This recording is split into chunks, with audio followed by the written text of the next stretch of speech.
It was never my intention to steal a man. I am not that kind of person. But sometimes you'll be there minding your business and Satan will come and tempt you. When I first became friends with this girl, I knew I had found a true sister. Let's call her Rose. We met 5 years ago in the church choir. I was new. Rose was the one who shifted on the bench and made space for me.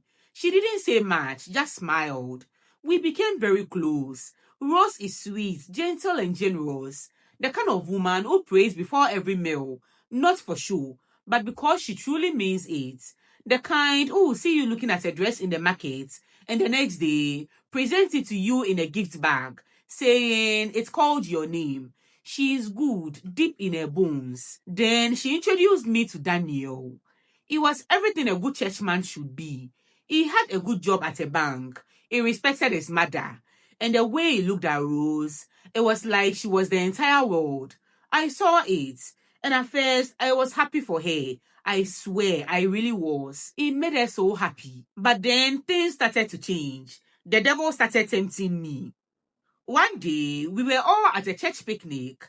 Daniel was handing out bottles of drinks. He handed one to Rose first, with a gentle smile. Then he turned to me, his fingers brushing mine as he passed the bottle.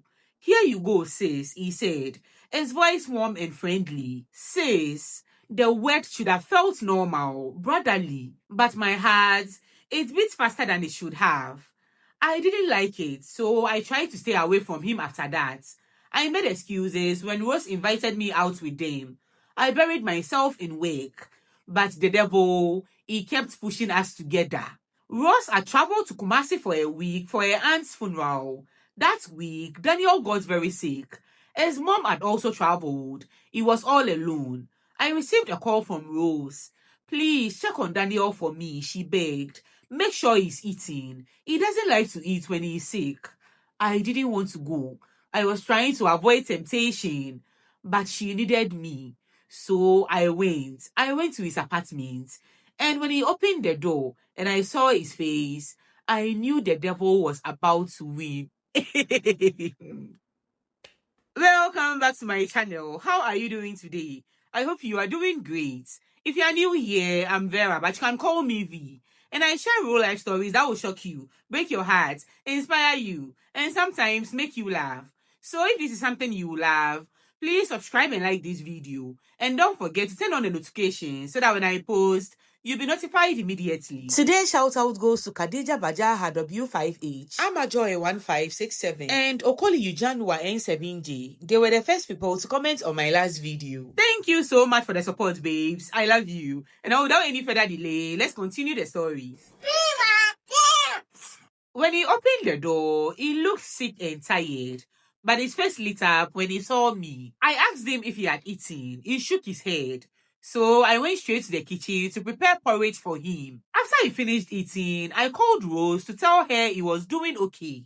I took my bag, ready to leave, but then he asked if I could keep him company for some time. I stayed because he asked me to. We talked. I made fun of his messy living room, and he laughed. Then out of nowhere, he said, "You are different. You are sharp. You are so funny." I swear, I didn't plan it. I am not the kind of person who even entertains a friend's man. I don't even know when he came to sit beside me. I should have left, but I didn't move. And when his hand came to rest on my knee, I didn't push it away. Before I knew it, his lips were on mine. My mind screamed, "Stop!" But my body didn't move. Then my clothes were coming off. I really tried to pull away, but I felt trapped. I had fallen into the devil's trap. What has the devil got to do with this? Okay, let's continue. The next few moments felt like a blur. I wish I could say I ran out or that I stopped him, but I didn't. It happened so fast. When it was over, I sat there staring at the ceiling, my heart pounding. I didn't even recognize myself. Daniel tried to talk, but I told him not to. I picked my bag and walked out. When I got home, I went straight to the bathroom and stayed there for almost an hour. I felt dirty. I felt scared. But at the same time, I couldn't stop replaying everything in my mind. I didn't sleep that night. My phone kept lighting up. messages from Daniel, but I ignored them. The next morning, I finally picked up my phone, and when I read his messages, my heart dropped. It was that last night shouldn't have happened, but he couldn't stop thinking about me. That was the moment I knew I had to be strong. If not, the devil will continue winning. I told myself I will stop seeing Daniel, but it never happened. The more I tried to resist, the more drawn I became. It was like my body and soul were fighting each other, and my body was winning. He would text me after service when Rose went home, meet me behind the church hall, or let us drive for a bit. At first, it was once in a while. Then it became routine. Every other evening, every weekend she wasn't around. We will meet in his car, park somewhere quiet, or go to my house, talk, laugh. And sometimes it wouldn't stop at just talking.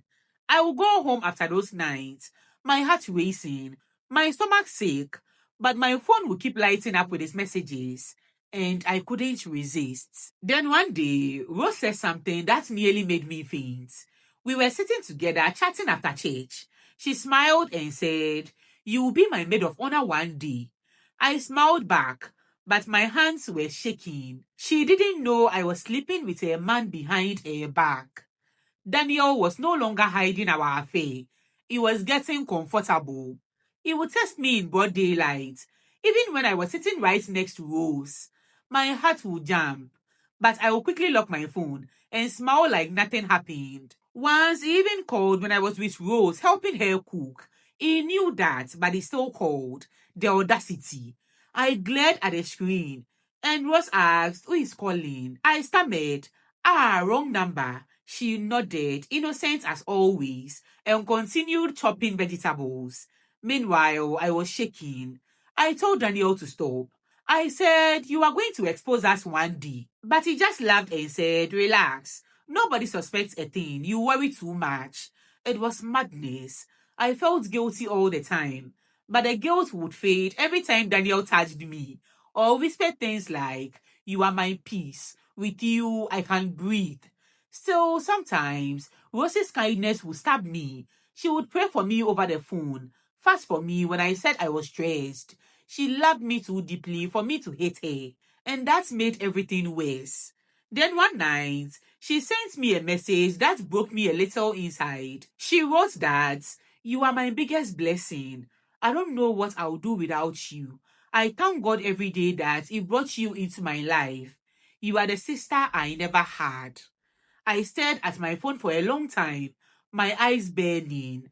What was I doing? I wanted to stop, but I just couldn't. Meanwhile, Daniel was changing. He had started acting cold towards Rose. She would call him 10 times before he would pick up. Then he would call me after and complain for hours. "She doesn't get me. She nags too much. She's always praying. Like, is everything spiritual? You are the only one who listens to me." And I, foolish, blinded, desperate, believed him. He made it sound like I was his safe place. He told me I was helping him heal, that I was his peace. And I convinced myself that was true. I told myself he is broken. I am helping him. I am not evil. I am just understanding. Then one night, after another long conversation, I tried to tell him we should stop. I said, "Daniel, we can't keep doing this. It is wrong." He just smiled softly and said, "You are my peace, my real woman. Don't leave me." My heart pounded, and just like that, every bit of guilt melted away. One night, Rose had invited me over for dinner. She said it was just a small get-together, family and close friends. I didn't suspect anything. I even helped her pick her outfits. I came early to help her cook. We were laughing, dancing in the kitchen, taking selfies. Everybody was having fun. Everything felt normal.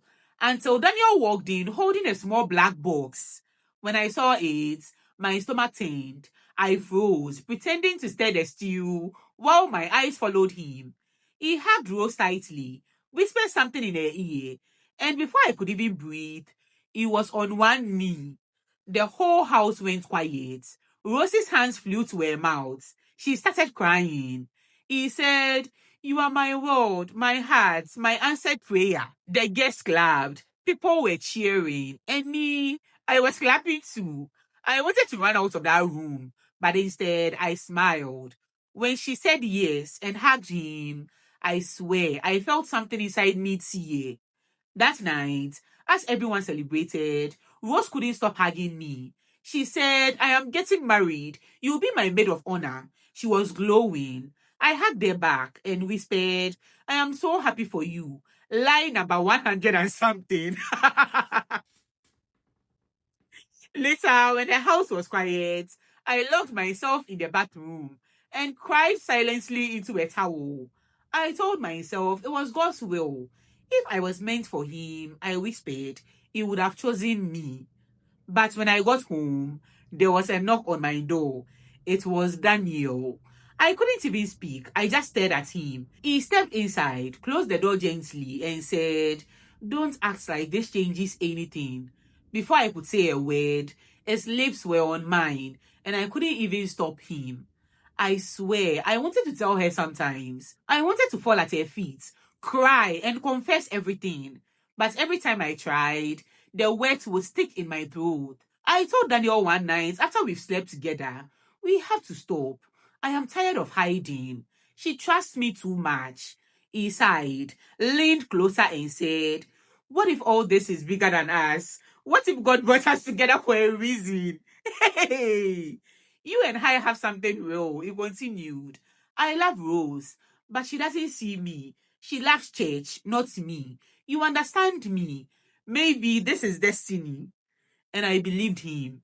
I kept telling myself maybe God had a strange plan, that he put Daniel in both our lives for a purpose. After all, are his ways not mysterious? Then the day for their traditional marriage came. That morning, I woke up shaking. It was supposed to be a happy day, but all I felt was dread. I looked at my reflection one last time and I whispered, God, just get me through this day. When I arrived at Rose's house, the place was full of people. And in the middle of it all, Rose. She looked beautiful, breathtaking. When she saw me, she ran into my arms like a child. My sister, I am so happy you are here. I smiled, hugged her back tightly, pretending my heart wasn't breaking in pieces. All day, I was by her side, adjusting her clothes, handing her tissue when she cried, fixing her jewelry when it slipped. When Daniel's family came with the gifts, the whole house screamed. Daniel's family looked so happy. Rose's father danced. Her mother cried tears of joy. And me, I stood there, my heart breaking into pieces. When Daniel came forward for the final blessings, it looked good. Our eyes met once, just for a second, and I quickly looked away. I couldn't breathe. He stood beside Rose proudly, calling her my wife. I clapped with everyone else. By evening, my cheeks hurt from smiling. When it was all over and the crowd started leaving, Rose held my hand and said, You will always be my sister, and you will always be part of my story. That sentence nearly finished me. When I got home that night, my phone buzzed. I thought it was Daniel, but it wasn't. It was an unknown number. The message said, How does it feel to watch your best friend marry your man? My heart stopped. My heart was beating so fast, I thought I would die. I kept reading the message again and again. How does it feel to watch your best friend marry your man? At first, I told myself maybe it was a joke. Maybe someone was just trying to be funny. But then another message came through. This one with a picture. It was me and Daniel in front of my house late at night. The date, the time, everything was there. My hands went cold. I couldn't even breathe. I deleted it quickly, but my fingers were shaking so badly, I nearly dropped the phone. That night, I didn't sleep. By morning, I couldn't take it anymore. I called Daniel and told him to meet me. When I showed him the messages, he stared for a while, then said quietly, Where did this come from? He looked genuinely scared, but I didn't know if it was guilt or acting. He swore he never took any photos. He said maybe someone had been watching us. I didn't care who it was. I just wanted it to stop. Then another message came in while we were sitting there. 5,000 cities by tonight, or everyone finds out. I felt sick. Daniel started pacing the room, rubbing his head. We will handle it, he said. Just calm down. Don't tell Rose. Rose cannot know. Don't do anything stupid. We will just pay the person and it will be over. We decided to split it, 2,500 cedis each. He sent a share immediately and told me to do the same. I transferred the money with trembling hands, watching the screen like my life depended on it. After the transfer, I sent a message back. It is done. Don't contact me again. Please delete everything. For a few minutes, there was silence. Then the phone beeped. Thank you, but this isn't over. My life became a living nightmare after that day. I couldn't eat, I couldn't sleep, I couldn't even look Rose in the eye anymore. Every time my phone buzzed, my heart jumped out of my chest. Days turned into weeks. The blackmailer went quiet for a while, and I started to breathe again. I even convinced myself maybe it was over. Maybe God had mercy. Then one afternoon, while I was at work, my phone buzzed. The number was the same. I froze, opened it. 10,000 cedis this time, it said. Or I tell Rose's mother. My mouth went dry. Rose's mother was one of those strict church women who quoted Bible verses like bullets. And she doesn't tolerate nonsense. She used to be a soldier. If she ever finds out, she will destroy me and Daniel. I felt dizzy. I called Daniel immediately. When he picked up, I could hear music in the background. He was out somewhere laughing. I told him about the message, and his tone changed immediately. Again, he snapped. How did you let this happen? I didn't do anything, I shouted. They are threatening me again. They said they will tell Rose's mother. He sighed. Okay, calm down. I will think of something, just don't panic. But I was panicking. I was shaking so hard, I had to sit on the floor just to breathe. That night, I got home and switched off my phone. For the first time in my life, I was scared to even exist. By this time, I was slowly losing my mind. I sent 10,000, then I sent 3,000, I sent 5,000. I kept sending money, but still the threats kept coming. Different amounts, always from strange numbers. Sometimes early in the morning, sometimes late at night. I had stopped eating properly. My face was pale, my eyes always swollen from crying. One night, as I sat on my bed staring at my phone, a thought crossed my mind. What if it is Daniel himself? Maybe he was testing me. Maybe he wanted to see if I would betray him or confess. The idea stuck in my head. I called him immediately. Daniel, I said, my voice shaking, tell me the truth. Are you the one doing this to me? He went quiet for a few seconds, then sighed loudly. Why would I do that to you? Are you mad? Are you okay at all? His tone was half pity, half irritation, but I wasn't convinced. You are losing it, he said. Maybe someone saw us together. I don't know, but it is not me. After we hung up, I cried for hours. I fasted for 2 days straight, begging God for mercy. Then the messages stopped for a few days, and I started to feel like maybe my prayers were working. That night, I took a long bath, made tea, and decided to finally relax. But as soon as I took my phone, 3 messages came in at once. Send 5,000 cedis. You have 4 hours, or I send your pictures to everyone in your church. I called Daniel immediately. He sent half, and I also added half to it. By the last week before their white wedding, everything around me felt like it was collapsing. Daniel had stopped calling as much. When he did, it always ended in shouting. He blamed me, I blamed him. You started texting me first, I shouted. You didn't say no, he snapped back. We went back and forth like enemies. Sometimes he would go quiet, holding his head and muttering. We've given too much money already. What do they even want from us? At that point, the blackmailer had taken close to 80,000 CDs. My savings were almost drained. I started crying. I told you from the beginning, Daniel, we should have ended this. I said it. It was all his fault, and I should have never listened to him. The morning of the white wedding finally came. Rose was glowing. Daniel looked sharp in his suit, and me, I looked perfect too, makeup flawless, dress fitted.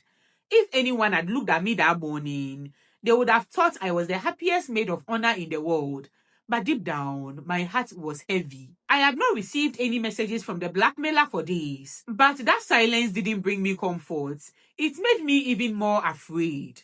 When I stood beside Rose at the altar, I couldn't look at Daniel for too long. As the vows began, I kept whispering one simple prayer under my breath. Lord, cover my shame. Just help me get through today. Rose held Daniel's hands, smiling like she had never known heartbreak in her life. The pastor spoke about love, forgiveness, and purity. Each word hit me like a stone. When he said, "What God has joined together, let no man put asunder," I felt my throat close up because I had put something asunder. I had torn something that was never mine. After the vows, the signing table was brought forward. Everyone clapped, laughing, taking photos. Rose sat down first, and Daniel sat beside her. But just as Daniel was about to sign, Rose's smile faded. She looked at him, then at me. Her face turned cold. Then she said softly, "Wait, before we continue." The church went silent. The pastor froze, holding the Bible mid-air. Daniel's hand stopped moving. I tried to swallow, but my throat was dry. Everyone's eyes turned toward Rose. And she said again, louder this time, "Please, before we sign, I have something to say." The entire hall went quiet. I could feel everyone staring, waiting for Rose to speak. She stood up slowly. She reached into her clutch, pulled out a brown envelope, and placed it gently on the signing table. "Before I sign anything today," she said, "there is something I need to make clear." The pastor tried to interrupt. "My daughter, whatever it is, we can settle it later." But Rose raised her hand, eyes still fixed on Daniel. "No, pastor, later will be too late." She opened the envelope and began laying out papers one by one, printed WhatsApp messages, screenshots, pictures, all of them. From where I sat, I could see the photos, and there, in full color, was me. I felt my chest tighten. The guests started murmuring. Some stood up, craning their necks for a better view. Rose turned to the crowd, tears streaming down her face. "I was supposed to marry this man today," she said, her eyes flicking to Daniel. "But it seems my maid of honor already did."